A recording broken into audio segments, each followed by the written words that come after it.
Hey guys, welcome back to TCG Bros. Today we're going to be doing a deck profile update on Infernoid now that we have Infernoid Decatron.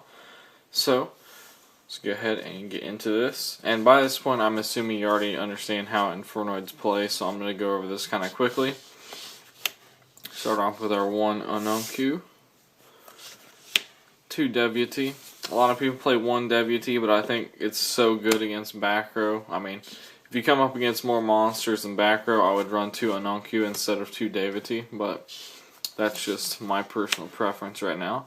2 Infernoid Decatron.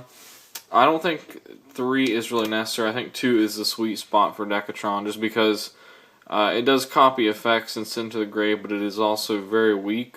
So you have to be creative in your use of Decatron, let's just say that. 2 Infernoid Pure Mice, basically just fodder.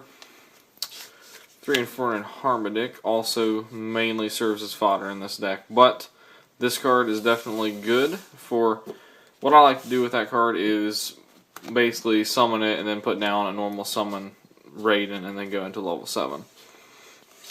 So 3 Infernoid Patrulia, also just situational. Pretty much every card. That's the thing that I love about Infernoid. The deck is so situational, you can just change the way it works against a lot of different decks. But 3 Antra. And then we get into our Light Sworns here.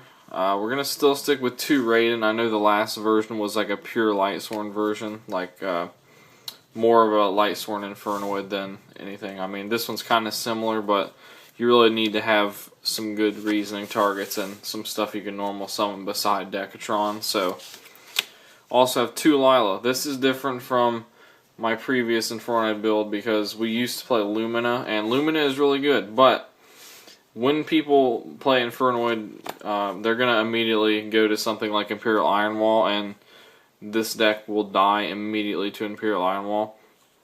So you really need to use something like Lila, and this has worked so well in testing the 2 Lila.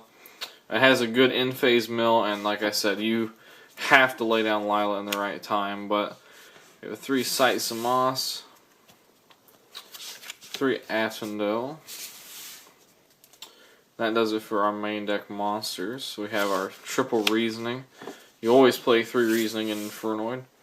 And with my build, you have 6 targets for Reasoning, which you may say is a lot, but the thing is, with my build, you will always open either Reasoning or a target for Reasoning, so it just works out really well because you don't ever hardly brick hands. So you got 2 Void Seer, 2 Charge of the Light Brigade, still an amazing card.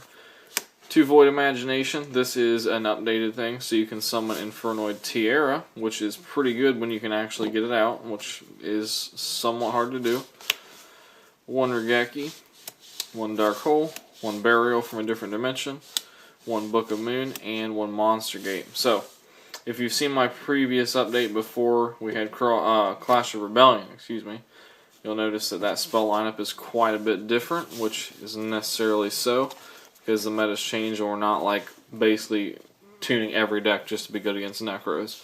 So, 1 Infernoid Tiara, the new fusion monster from Clash of Rebellion.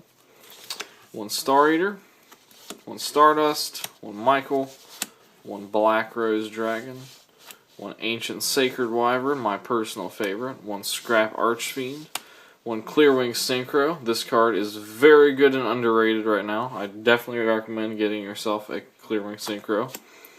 1 Gaia Knight, 1 YuGiOh, 1 Mechafan Beast Dracosac, 1 number 11 Big Eye, number 101, Evil Storm Exciton, and for rare occasion, Ghost Trick Alucard.